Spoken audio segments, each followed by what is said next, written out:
Salut, c'est Maxime de Daily Insights. Dans cet épisode, je te montre comment corriger rapidement le message d'un commit que tu aurais réalisé précédemment. Partons de l'historique suivant. Donc j'ai une série de commits, et parmi ces commits, j'ai un doute sur le fait d'avoir renseigné correctement le numéro de ticket dans ma gestion de projet, associé donc au commit Add README and Contributing. Donc pour commencer, je vais déjà vérifier avec un git show moment name only quel est le message que j'ai renseigné. Et donc là, je me rends compte que je n'ai pas de référence à un quelconque ticket. Et je vais donc vouloir amender, corriger ce message de commit. Donc pour réaliser cette opération, je vais utiliser une commande qu'on a vue dans le dernier épisode, à savoir git commit -fixup. Sauf qu'en plus du fixup, je vais venir ajouter une clé reward suivie de 2 points. Et je vais lui passer donc l'identifiant du commit que je suis censé corriger, donc ici 2355A1F, donc celui qui correspond à Add README and Contributing. Quand je valide, il va m'ouvrir automatiquement mon éditeur et me proposer donc de modifier le message. Donc je retrouve une structure qui est la suivante, à savoir une première ligne qui décrit avec une clé en préfixe amen point d'exclamation, le message, la première ligne du message du commit correspondant. Et ensuite, j'ai à nouveau ce message de commit que je vais pouvoir à ce moment-là éditer, donc à partir de la ligne numéro 3 ici.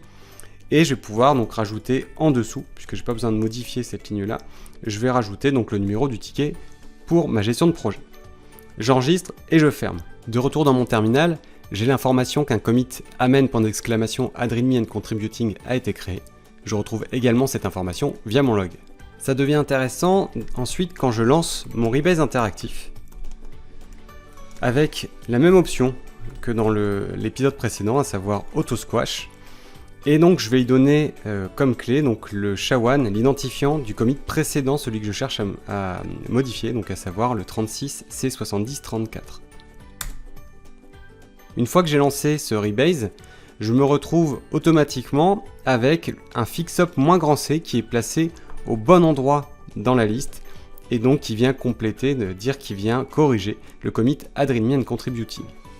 Donc là, je n'ai qu'à enregistrer et fermer, et dans mon terminal, j'observe que le rebase est bien terminé, et si je vérifie mon log, j'ai 2 nouveaux commits ici, et si je vérifie le contenu une fois de plus avec un git show moment name only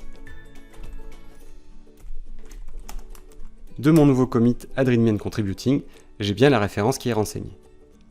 Tout comme je m'étais fait un alias dans l'épisode précédent pour l'auto-fixup, je me suis fait un alias ici pour l'auto-reward cette fois-ci. Donc l'idée étant de réaliser cette commande fixup reward 2 points, donc l'identifiant qu'on souhaite corriger.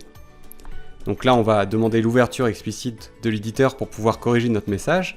Et ensuite je vais dire pour l'opération qui suivra, je ne veux plus l'éditeur, donc git editor renseigné à true.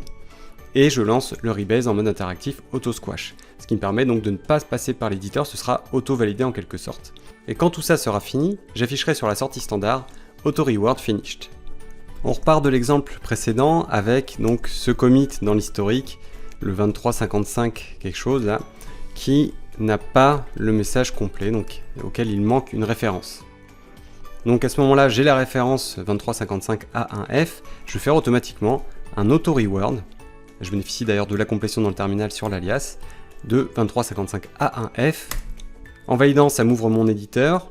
Je vais pouvoir renseigner automatiquement donc l'identifiant manquant, enregistrer, fermer. Et de retour dans mon terminal, on voit que j'ai donc le rebase qui s'est terminé, l'auto-reward finished qui est affiché. Et si je regarde le log, j'ai donc mes 2 nouveaux commits ici. Et si j'analyse également une fois de plus, donc avec un git show moment name-only, le nouveau commit correspondant à Add README and Contributing, j'ai bien la référence qui est présente. Si tu veux aller plus loin, on donne de super formations. Et si tu aimes ce qu'on fait, pense à liker et n'oublie pas de t'abonner.